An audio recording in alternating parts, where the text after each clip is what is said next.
गुप्त में दी हुई भेंट से क्रोध ठंडा होता है। किसका क्रोध? परमेश्वर का क्रोध ठंडा होता है। दान जो है वो गुप्त रूप से दिया जाना चाहिए। ये बात यीशु मसीह ने भी बताई कि अगर तू दाहिने हाथ से दान दे रहा है तो तेरे बाएं हाथ को पता नहीं होना चाहिए। यह कहने का मतलब क्या है?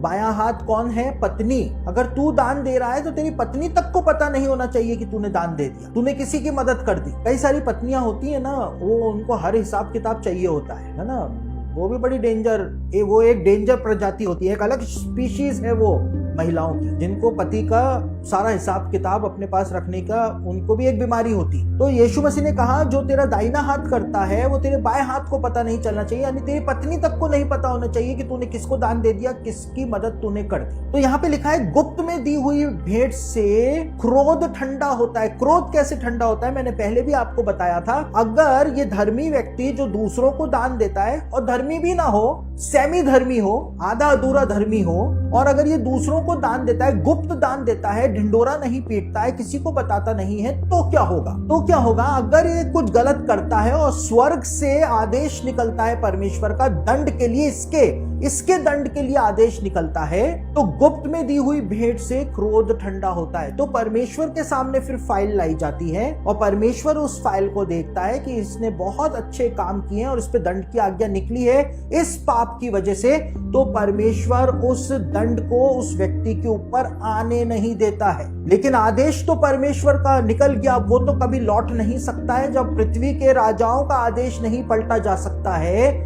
तो परमेश्वर का आदेश कैसे पलटा जा सकता है? तो वो आदेश जो दंड का आदेश निकला, वो आदेश जो है फिर दुष्ट के ऊपर आता है। परमेश्वर अपना क्रोध जो है वो दुष्ट के ऊपर डाल देता है। और इसीलिए यहूदी लोग मानते हैं कि जब कोई बहुत बड़ा दुष्ट मर जाए, अचानक से ही मर जाए, एकाएक ही मर जाए, सडनली मर जाए, तो समझ जाना कि कोई धर्मी जो है वो बचाया गया। परमेश्वर का आदेश जो धर्मी के ऊपर आया था, वो परमेश्वर ने अपना दंड जो है किसी दुष्ट के ऊपर डाल दिया, क्योंकि गुप्त में दी हुई भेंट से परमेश्वर का क्रोध ठंडा होता है।